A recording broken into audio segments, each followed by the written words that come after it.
Hello, hello, hello. Nicholas here with DIVO TED Talks, Devoted Talks, where we take ancient wisdom, blend it with modern modalities and ways of thinking to make a better life for other people to follow based on engaging in their innate wisdom and their inner wisdom as to what will serve them best rather than trying to tell them, from my perspective, what they don't know and what they need to know and why they should hire me. Did that make sense? I don't know. I felt like going down a road on that. So, what to talk about? What to talk about? You know, there's so many things going on in the world. There's so many things going on in interpersonal dynamics with people we know, with people we don't know, on social media. You know, it's a veritable war zone out there with accusations and assumptions and vilification and heroism or proposed heroism or just intense tribalism where one person's the victor and one person is the enemy, and gosh, it's just hard. It's hard to keep it straight. It's hard to keep it level-headed, and it's hard to keep yourself in a nice balanced position in between all of it so that you are showing up well, acting well, and being well within the context of day-to-day happenings. And so, what does Ayurveda and yoga tell us about this? Talked about it ad nauseum, but Dinacharya, a regular practice, can help you weather the storms because you are foundationally and functionally filling your cup on the regular in ways that make you more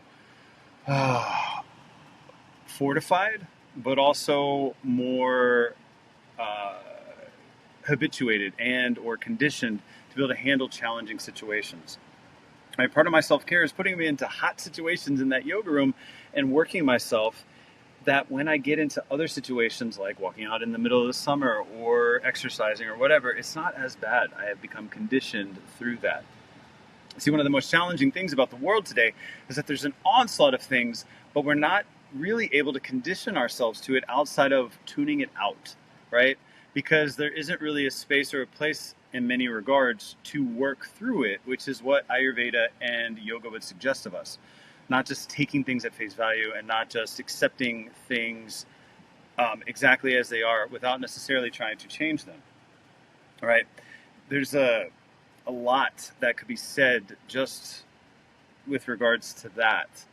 But what I really want to hone in on is the tendency to go numb and have that kind of conditioning rather than something that allows us to tolerate it. Like sunscreen, for instance. The sun is intense, and especially in the beginning, we can only take small amounts of it / use protective screen, at least for someone who's as light-skinned as I am, to help build up the body's reaction to it, which is dropping melanin into the areas that were exposed to sun. All right.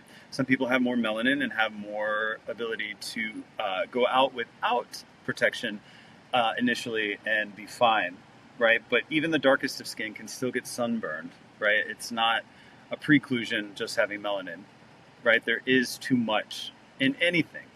There's always an amount that's too much. Even water in excess amounts can be lethal. So,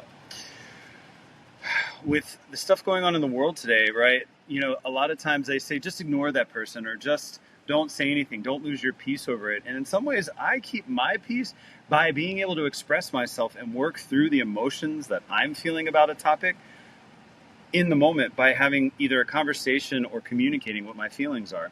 And yes, sometimes they get heated, and yes, sometimes they do not turn out to be fruitful, but they are just like practicing being in the moment. Completely avoiding those people just either makes it more likely that I'll explode at some point and go way over the line, or I'll take everything too personally and I can't really manage myself within the context of the issue that's at hand.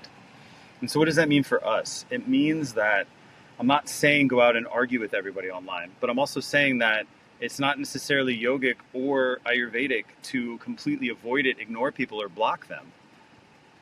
That may be what's helpful with certain types of people, right? Like maybe with your family, you can't control yourself with it, and it's easier to separate than to not be put in those situations.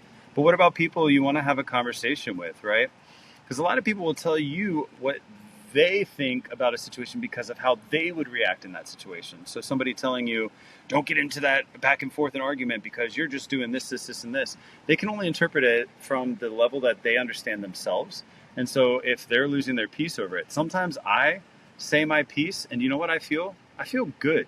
I feel satiated. I feel complete in the moment. Yes, sometimes in a back and forth, I will get spun up and spun up and spun out. But then I know that those interactions have telltale signs for when to stop. But I'm not going to know that if I don't expose myself to it. Right? Now, I know, right, if chemicals are toxic, we shouldn't expose ourselves to them, right? But what if there isn't a way to get away from them at the end of the day? What if there is just the acknowledgement that there's always going to be these people with these difference of opinions or these things going on in the world around us that are going to call upon us to have opinions and thoughts. And maybe your opinion and thought is, I don't care.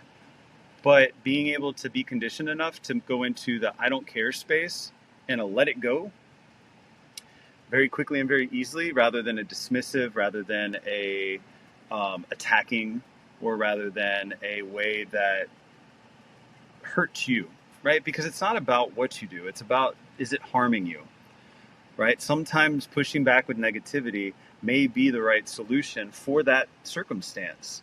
But it's all about how you feel before and after. And it's all about, am I using this as a Band-Aid or am I using this therapeutically? And so it does take a lot of self-reflection to be able to get to that space. And, honestly, because we're also individual, I can't really tell you outside of expressing the way I would do it and the way I would approach it.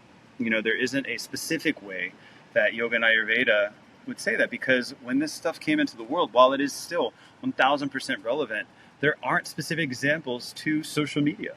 I mean, there are probably examples to groupthink and working with the masses, but this is a completely different beast as to the way we are connected.